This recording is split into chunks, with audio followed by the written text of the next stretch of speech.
کہتے جی پلانٹ اب نہیں رہا، اینی ہو کوئی چیز تو ہے نا، اب وہاں پہ وہ فل برف ہے، یوں سمجھے بس گلیشیئر ہے، اس کا نام ہے وہ، تو یہ ہو جاتا ہے۔ آگے دیکھیں، یہ جو زمین کی کرسٹ ہے یہ تقریباً اس کی تھکنس 40 کلومیٹر ہے۔ اگر یہ تھکنس زیادہ ہو جائے تو یہ ساری آکسیجن جذب کر لے گی، ہمارے پاس بچے گی نہیں، اور اگر یہ تھکنس کم ہو جائے تو یہ جو زمین کے اندر جو لاوا ہر وقت موو کرتا رہتا ہے، میگما جس کو کہتے ہیں، تو جگہ جگہ سے پھٹے گا اور پوری زمین ختم ہو جائے گی، ہر طرف سے لاوا ابلے گا۔ ہر چیز کے اللہ کی بنائی ہوئی، میں نے بتا رہا ہوں کہ حکمت ہے۔ اور سنیں مثال، زمین کی ایکسس پہ حرکت 360-65 دن میں پورا ہوتی، اگر یہ سپیڈ تیز ہو جائے تو کیا ہوگا؟ ہمارے دن بالکل چھوٹے ہو جائیں گے۔ مثال کے طور پہ 5 گھنٹے کا دن ہے، 5 گھنٹے کی رات ہے، بتائیں ذرا کیا کام کر سکیں گے 5 گھنٹے میں؟ کوئی کام بھی نہیں ہو سکے گا، نہ نیند پوری نہ دن کے کام پورے۔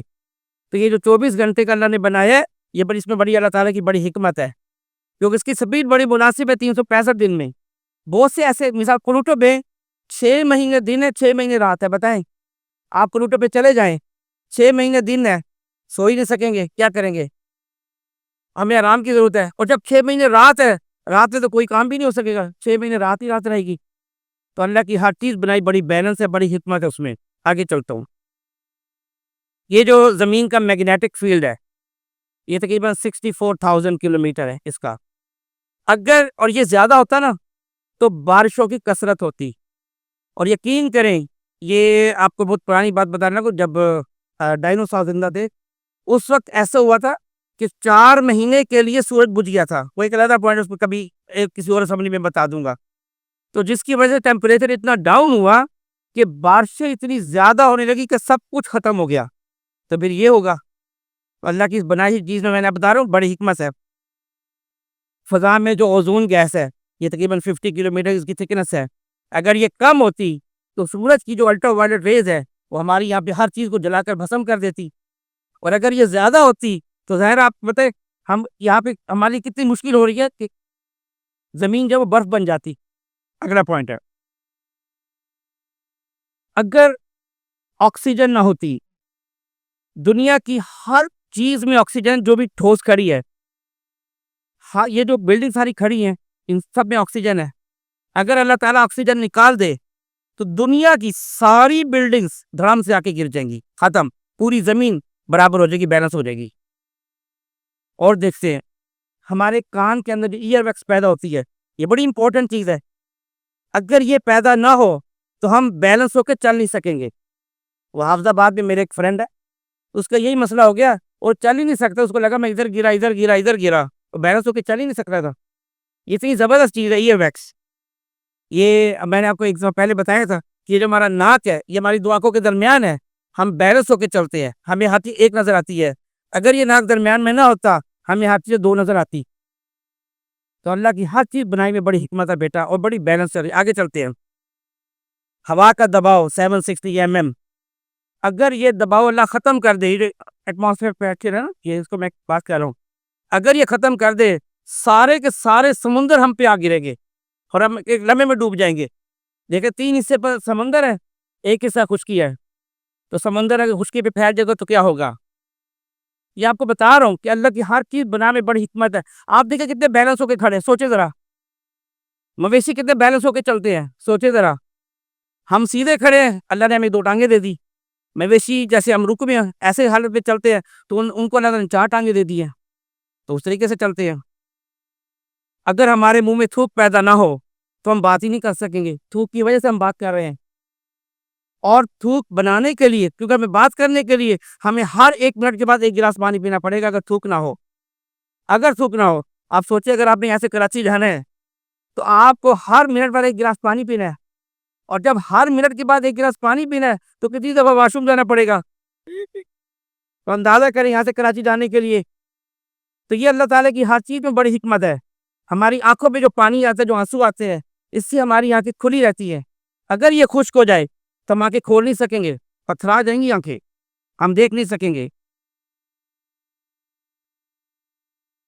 یہ جو ہمارا کان ہے، کان سپائرل ہے، ایسے اگر ایسا نہ ہوگا تو ہمارا ایئر ڈرم بڑا سینسیٹیو ہوتا ہے، تو ہر جو آواز تیز ٹکرائے گی ہمارا ایئر ڈرم پھٹ جائے گا اور ہم میں سے ہر بندہ ڈیف ہوگا. پھر اللہ کی ہر چیز میں بنائی میں بڑی حکمت ہے بیٹا. میں آپ کو بار بار یہ بتا رہا ہوں کہ ہر جس کو بھی آپ چیز دیکھیں گے نا، ہر چیز میں بڑی حکمت ہے. ہمارا بچپن، جوانی، بڑھاپا بڑا بیلنس ہے. یہ نہیں ہے کہ 80 سال کا صرف بچپن چل رہا ہے. ہر چیز میں بڑا بیلنس رکھا اللہ تعالیٰ نے. مرد و عورت کی ریشو، مذکر مؤنث کی ریشو بالکل بیلنس صدیوں سے چلی آ رہی ہے. انسان کا مزاج بالکل بیلنس ہے.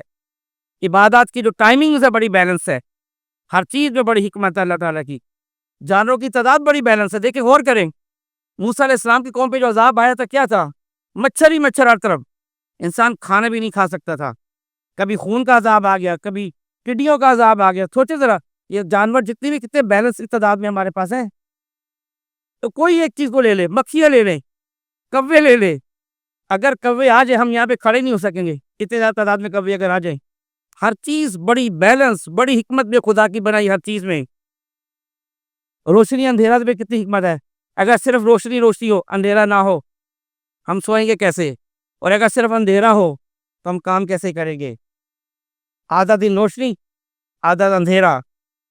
امیری غریبی میں دیکھیں، اگر صرف امیر ہی امیر ہوتے تو بتائیں گاڑی کون چلاتا، گاڑی ٹھیک کون کرتا، گٹر کون صاف کرتا، ہمارے کام کون کرتا؟ اور اگر صرف سارے غریب ہی ہوتے تو بتائیں اگر آپ کو ضرورت پڑتی تو آپ کسی سے کوئی چیز کیسے لے سکتے تھے؟ کوئی گاڑی بھی نہیں ہونی تھی، کوئی چیز بھی نہیں، سارے تو غریب ہیں. امیری غریبی میں بھی بیلنس ہے.